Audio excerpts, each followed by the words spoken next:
Komunikasi antar budaya dan agama. Perkenalkan, saya Devi Fitriani. Di sini saya akan menjelaskan sedikit tentang hubungan antar budaya yang terdiri dari difusi, akulturasi, dan asimilasi. Yang pertama, difusi atau penyebaran. Ada yang tahu apa itu difusi? Difusi adalah suatu proses menyebarnya unsur kebudayaan dari satu kelompok ke kelompok lainnya. Lalu bagaimana prosesnya? Proses difusi itu terbagi menjadi dua. Ada langsung dan tidak langsung.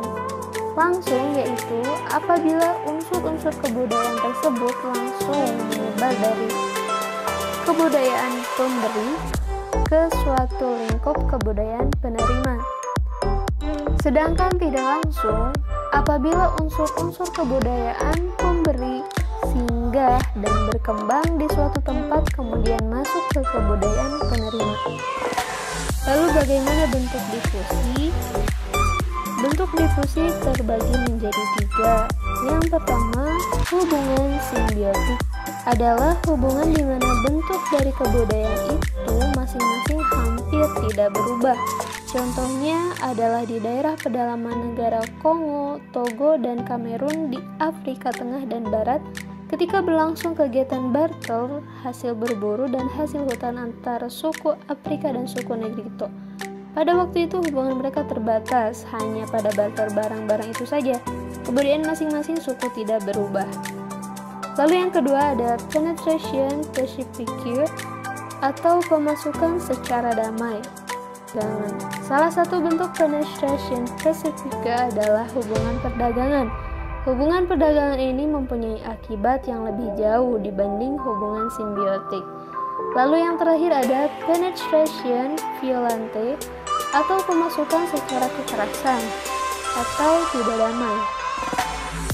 Pemasukan secara tidak damai ini terjadi pada hubungan yang disebabkan karena peperangan atau penaklukan, di mana orang Eropa menggunakan sendok ketika makan dan ditiru oleh orang Indonesia. Dua, akulturasi atau percampuran. Akulturasi merupakan suatu perubahan besar dari suatu kebudayaan sebagai akibat adanya pengaruh kebudayaan asing. Proses akulturasi yang pertama, unsur budaya asing yang mudah diterima. Unsur-unsur kebudayaan yang konkret wujudnya seperti benda-benda keperluan rumah tangga dan alat-alat pertanian yang praktis dipakai. Itu salah satu contohnya. Lalu unsur budaya asing yang sulit diterima. Unsur-unsur kebudayaan yang wujudnya abstrak, misalnya paham atau ideologi negara asing.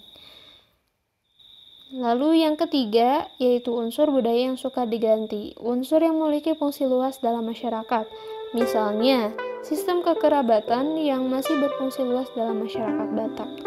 Lalu yang terakhir ada individu yang cepat dan sukar menerima kebudayaan asing. Dipandang dari sudut umur, individu-individu yang berumur relatif muda umumnya lebih mudah menerima unsur-unsur dari luar dibandingkan individu-individu yang berusia lanjut. Lalu bentuk akulturasi. Yang pertama ada substitusi, di mana unsur budaya lama diganti dengan unsur budaya baru yang memberikan nilai lebih bagi para penggunanya. Contohnya, para petani mengganti alat pembajak sawah oleh mesin pembajak seperti traktor. Yang kedua ada sinkretisme atau unsur-unsur budaya lama yang berfungsi padu dengan unsur-unsur budaya yang baru sehingga membentuk sistem baru. Yang ketiga penambahan atau addition. Unsur budaya lama yang masih berfungsi ditambah unsur baru sehingga memberikan nilai lebih. Yang keempat ada penggantian atau deculturation. Unsur budaya lama hilang karena diganti oleh unsur baru. Yang kelima ada originasi. Masuknya unsur budaya baru yang sebelumnya tidak dikenal menimbulkan perubahan besar dalam kehidupan masyarakatnya. Lalu yang terakhir ada penolakan atau rejection.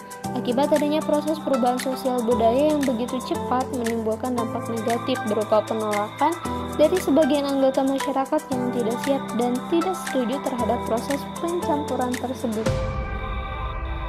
Contoh di sini adalah kesenian barongsai yang awalnya berasal dari kebudayaan Tionghoa, kini telah berakulturasi dengan kesenian lokal. Yang ketiga, asimilasi atau pembaruan. Asimilasi merupakan proses perubahan kebudayaan secara total akibat membaurnya dua kebudayaan atau lebih, sehingga ciri-ciri kebudayaan yang asli tidak tampak lagi. Proses terjadinya asimilasi tergantung dengan faktor berikut.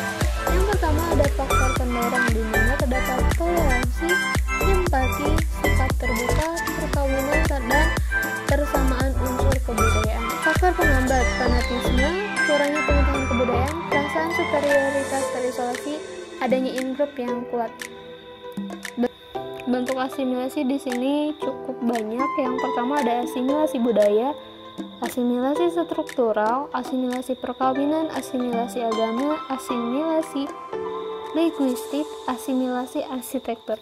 Dan di sini saya mengambil contoh di mana meleburnya kebudayaan Betawi dengan Tiongkok yang menghasilkan kebudayaan baru seperti tari lenong dan tari cokek. Mungkin itu saja yang bisa saya sampaikan, kurang lebihnya mohon maaf. Terima kasih. Wassalamualaikum warahmatullahi wabarakatuh.